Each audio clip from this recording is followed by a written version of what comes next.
You're listening to Bro Down Podcast all fucking day. Oh, yeah. Hey, everybody. Welcome back to the Bro Down Podcast. I'm Tim Fulton. I'm Andy Smith. And he wasn't paying attention. I wasn't paying attention. We're here with our good buddy, Chris. How are you, Chris? What's going on, guys? What's happening, buddy? Yeah. This is What Do You Got? What Do You Got? One of us brings a topic to the table that the other guy doesn't know about. And we talk about it for a little while, except this time we kind of do know what it's about. We do know what it's about because it's a part 2. I'm looking to get Chris's take on this one we did a couple weeks ago. All right. 5 rule changes to the UFC that how you think they would pan out if they were implemented. Okay. Ones that were been talked about in the past, some of them haven't really been. You kind of made these up? Some of them I've heard on people talk about constantly, and other ones I've heard guys mention once or twice that I thought were interesting. Okay. Number 1 is one I thought was interesting. 2-minute break in between rounds. Ooh. Are you asking if I like it or how it would change things? Do you like it? No.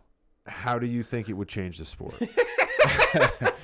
No, I don't. Give them 1 second in break in between rounds. No, I don't. Breaks. No, I don't, because we'd still be watching fights right now. If that was the case. He has a really valid point there, but I say no, and I'm gonna point to the Tim Kennedy Yoel Romero fight as the reason for a no. Ooh, interesting. Why do you point to that fight for no? Because Tim Kennedy rocked Yoel Romero. I don't remember what round it was. At the end of the round. Yes. And Yoel took an extra, it was like 30-ish plus or minus 7 seconds. Yeah, something like that. In between rounds. I don't know if you know about that. Yeah. And, we talked about this before. And it allowed him, we think, it allowed him enough recovery, and he ended up stopping Tim Kennedy in that same round, right? The next round, yeah. Yeah. So, I mean, the theory going around is that extra time gave Yoel enough time to recover, and it impacted the fight significantly. I see what you're saying. I agree. But if everyone has 2 minutes in between rounds, 2 things change in that fight. Number 1, Tim Kennedy also gets 2 minutes to rest. Tim Kennedy got 1 minute and 38 seconds, too. Yes, but it wasn't a relaxed minute and 38 seconds. He was clearly pissed off, and that changed the entire tempo of the fight. Who's ever shaking their leg, they got to stop. I'm sorry. I can hear I get restless. Whoa. I'm really amped about these rule sets. Yeah, no, I see what you're saying. That's a good example of how the 2-minute rounds would have changed that. But then again, does that mean that every time a guy gets rocked at the end of the round, we should take away the break? No. Playing devil's advocate. No, of course not. Okay. I'm pointing out the one anecdotal piece of evidence we have. Yes. Okay. Yeah. So do you think it Why would I help don't or like hurt it. the sport? That's a really good question. So I think if the sport started with 2-minute rounds and we didn't know any different, I don't think it would matter. Yeah, it wouldn't matter. Pride used to have 2-minute breaks. Yeah. I think personally it would hurt the sport because I think it downplays a lot of the conditioning that these guys put themselves through. And it doesn't make it it's still really important. Like 15 minutes of grueling physical activity where you're, literally fighting for your life is challenging. Like, that's hard. It's hard. It's tiring. I don't care how much rest you get in between. But an extra 3 minutes total if you get the full fight, or an extra 5 minutes total if you get if it's a championship fight, that's big, man. Yeah. Do you think it would changes a lot. Make the fights faster because guys have more time to rest? They'll be more energetic in between, like coming out of the middle of the end of the round. Maybe. Because if guys have an extra minute, they might fight at a faster pace. Because a lot of guys, but I've heard a lot of UFC fighters talk about how they think that 5-minute rounds is too long to fight. Okay. And I'm just thinking that maybe it would make it faster. Maybe we would see guys maybe not take as much time to get going in the fights. I don't know. I think it's definitely possible we'd probably see more knockouts too. More energy. Yes. Yeah. It was just interesting because I've never heard anybody bring that up. I heard it talked about by 2 different people. I was like, that's interesting. That would really change the entire sport. Right. Numero dos. Downed opponent. Okay. If we do a downed opponent, but we bring back old school pride rules of head kicks and no stomps, but head kicks and knees to the head on the ground. But So far, all I'm hearing is that you want Pride back. yeah, I want Pride. Basically, so What far you're can like, we well, do? Pride Bring had Pride it. back. Yeah. And So- so another example by Pride. There's a lot of positions that guys get in the UFC and other MMA organizations where soccer kicks, knees to the head on the ground are illegal. I don't think that you should be able to do what you did in Pride with the stomps because of the cage. Yeah. And I also don't think you should be able to knee to the top of the head like you were able to in Pride, because that to me just shows like you're just trying to cause disc damage to the person's neck. But I think if you implement knees to the face and kicks to the face on the ground, it completely changes the game. Everything. Huh? It changes everything. Changes everything. Because when you get into a position, especially if you're on bottom, like these guys know what they have to worry about and what they don't have to worry about. Yeah. And kicks and knees to the head are one thing that they can ignore. Yes.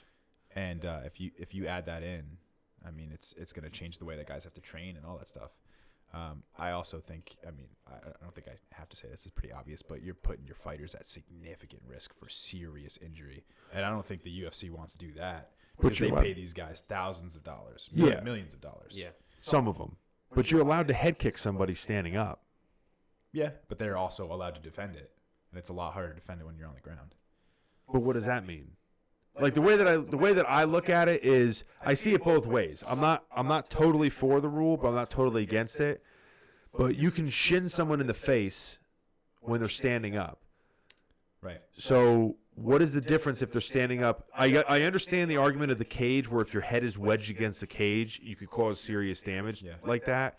But kneeing someone in the face standing up versus me kneeing you on the face on the ground, minus the fact that your head is going back into the canvas, but from the side, it's kind of like, it's not really like apples and oranges. It's kind of like different kinds of apples. So I think it is apples and oranges, and I have a couple reasons why. One, when you're standing, you have a lot more mobility. So I can move backwards, I can duck my head down, I can move left and right. I can put my hands up. Yeah. When I'm on the ground, I have something against my back that now I can't move in those directions. Yes. Right? So my mobility and my ability to defend is significantly decreased. The other reason is that if someone is kicking down at you, they now have gravity working with them. So it increases the force of the kick or the knee that they're throwing, and increases the risk of you getting. If you're throwing it from the top, but you're also allowed to punch someone in the face and elbow someone in the face when you're on top.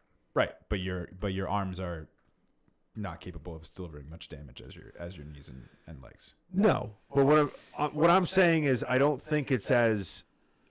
I think it changes the game, and it changes the game because people are not safe in positions that they're normally safe in. But I think that it might be a little slightly more dangerous because of the lack of movement and the fact that you have a hard surface behind your head. But I don't think it's this ungodly difference in striking power that's like it's too unsafe. It's too unsafe. Mm-hmm. The other thing that it takes away is the downed opponent rule. With like if I got my pinky on the canvas, you can't knee or kick me in the face against the cage, which I hate that rule. Yeah, we see a lot of disqualification because of that. I don't like it. Mm-hmm. So the other one on this one though is, which brings me to rule number 3. Immediate points being taken away for fouls. Yeah, I like that. Whether it be the nut shot ones, I'm a little bit lenient with, depending on how severe the nut shot is. Mm-hmm. If it's like you hit the cup, but the guy's like, I'm good, Mm-hmm. then okay.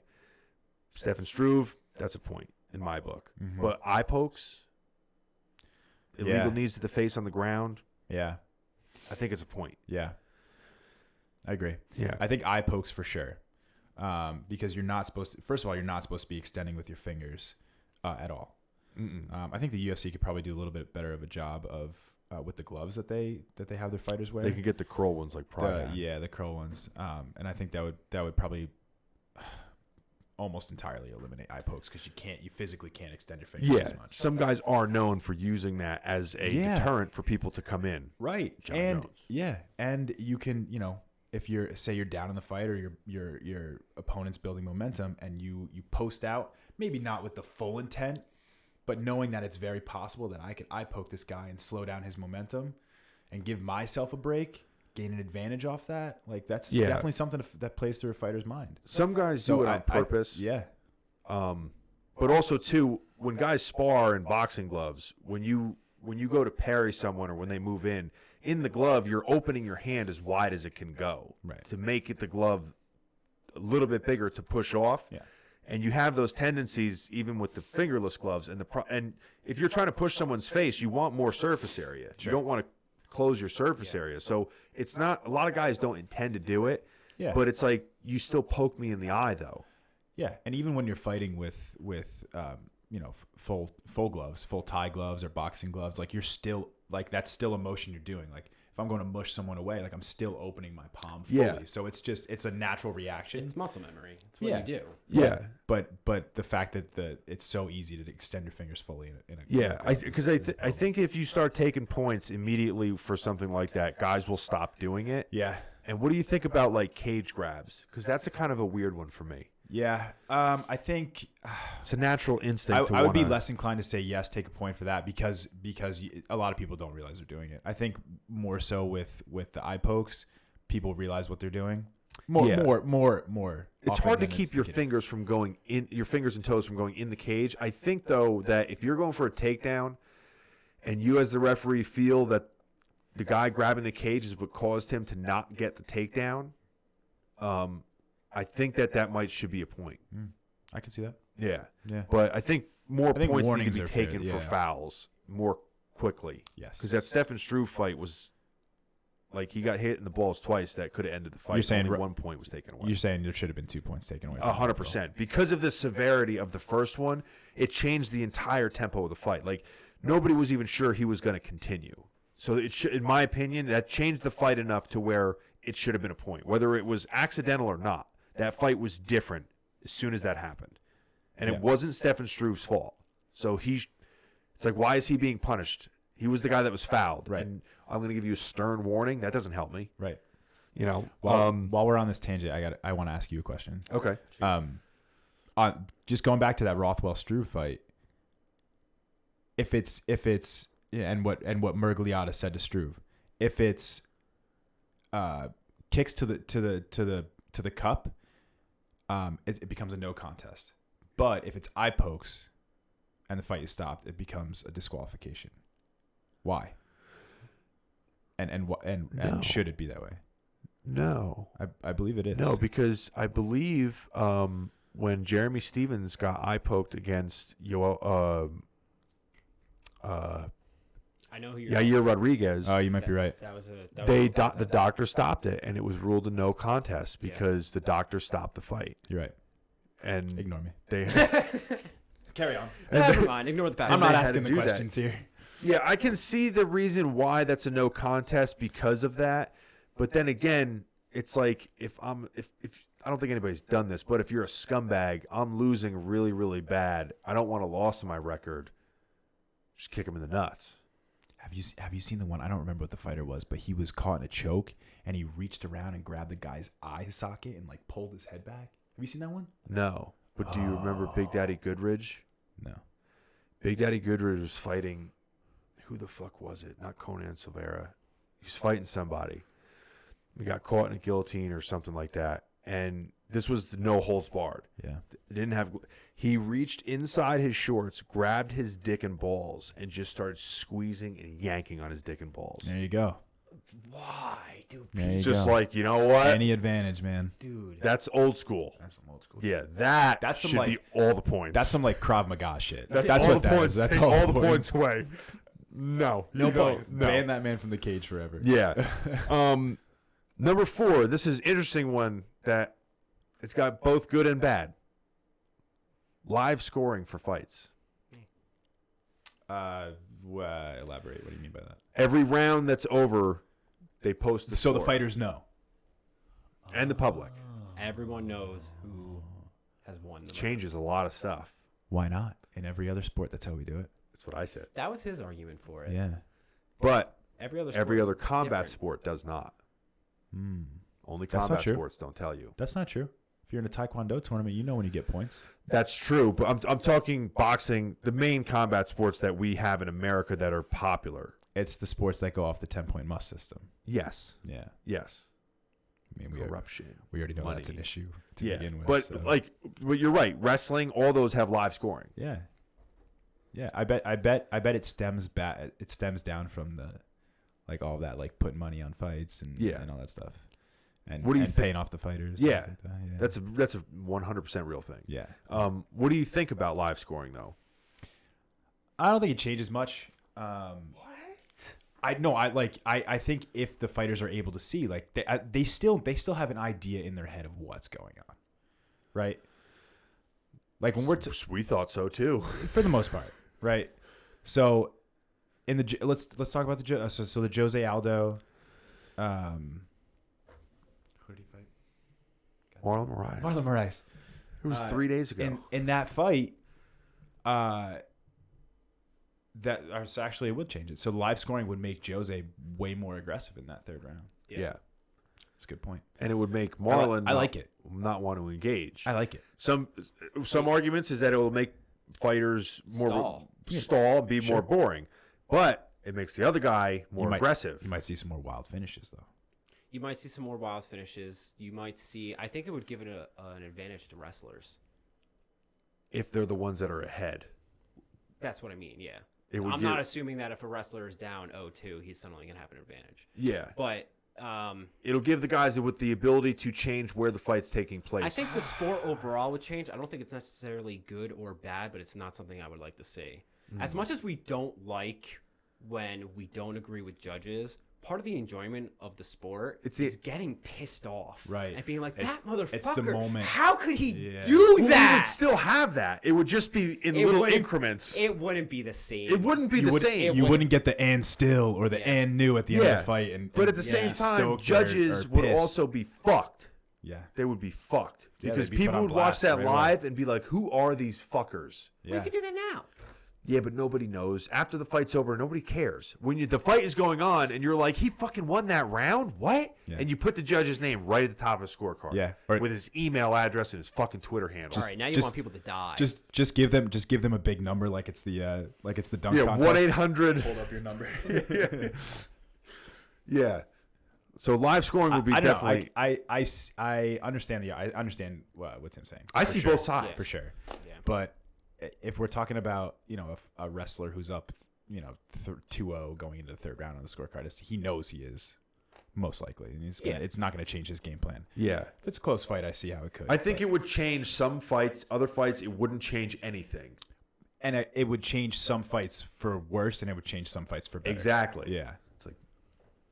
All different things going on. Right. And you might see instead of Overeem getting his lip split and getting knocked out, you might see him just run around the cage. Exactly. And stay away from Rosenstruck for the rest Which of he was round. trying to do anyway.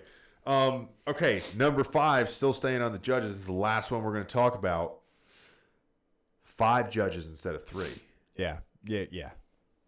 More if possible. Yeah. The more you dilute the judging field, the more likely it is that you're going to get the correct winner. And the more we could single out the guy who needs to go away. Yeah, like this guy's an asshole. Like he's never allowed to do this. We had 4 guys say this guy, 1 guy said that guy. Sit him down on a talk show and have him explain it. Yeah. See, I think we're solving the wrong problem. I think adding more judges is going to be adding more difficulty. I think the actual solution is finding a way to get more qualified judges. That's a great point. More adequate judges. That's a great point. I think you're just going to have 5 idiots instead of 3. But it does. No offense to the idiots out there. It does make it. If you have 3 guys in a room and 2 guys have one opinion and the other guy has another one, it's kind of hard to be like, well, that guy's wrong, because you're like, it's 2-1, so one guy switches and you have a totally different thing. But if 3 out of 5 or 4 out of 5 guys see it one way, I see your point. Don't get me wrong. Law of averages and all that other bullshit. But I still think it's answering the wrong problem. I think they have to figure out a sincere answer to the qualification of judges. I think it's a real problem. Yeah. Well, I'm not necessarily sold that increasing the numbers is going to be the answer. I don't think you're right. I don't think it solves the problem. I think it's a minor step in a direction that is going to expose the problem that we have because athletic commissions will be like, oh, 2 guys had it one way, 1 guy saw it the other way. But if you start putting these guys together, like, why does this judge always see things differently?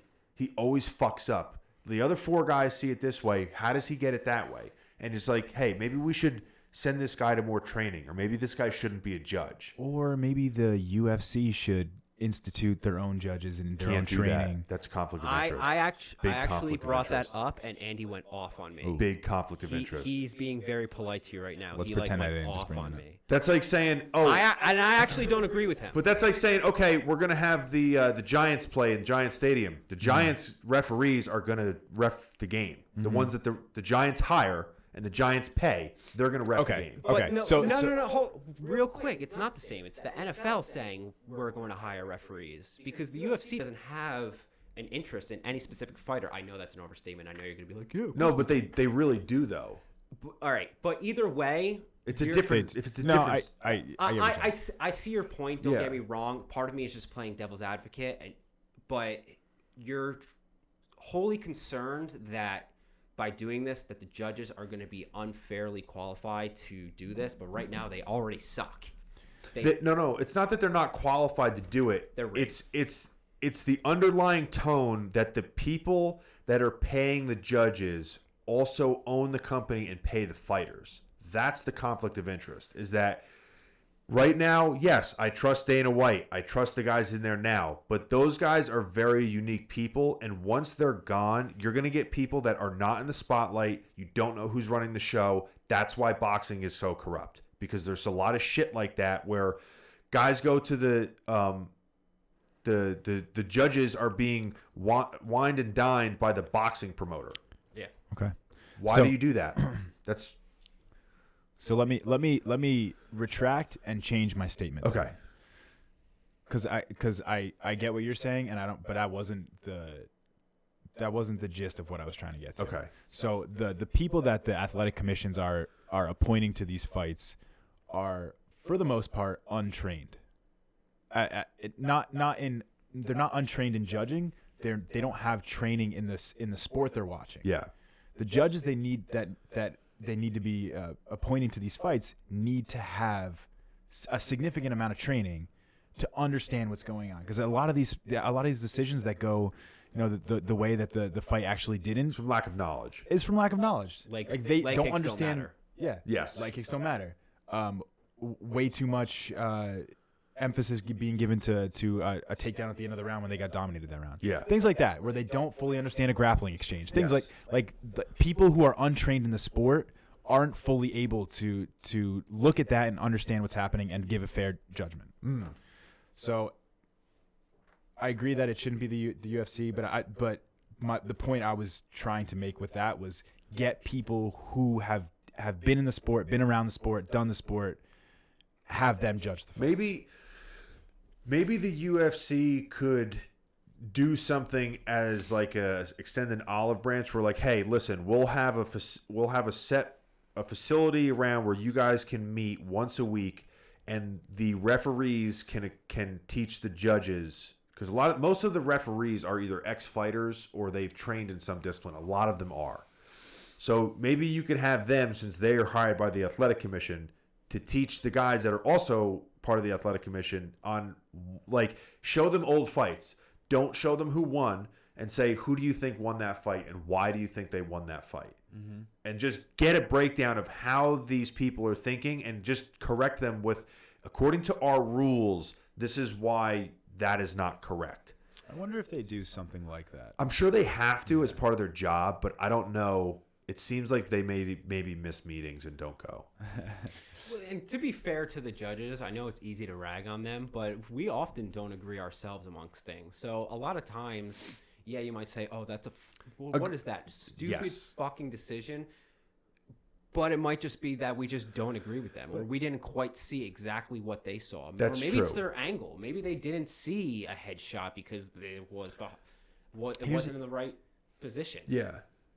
That's definitely true. There's a good argument that judging should be not ringside, Right. It should be watched in a mention room with no crowd That's influence and no interesting. sound. That's very interesting. Because sometimes the commentators make a huge difference. Commentators, they influence you can watch, us as viewers. There's several fights, and you probably know a couple I'm talking about, but there's several fights where if you watch the fight, it's one guy is really good.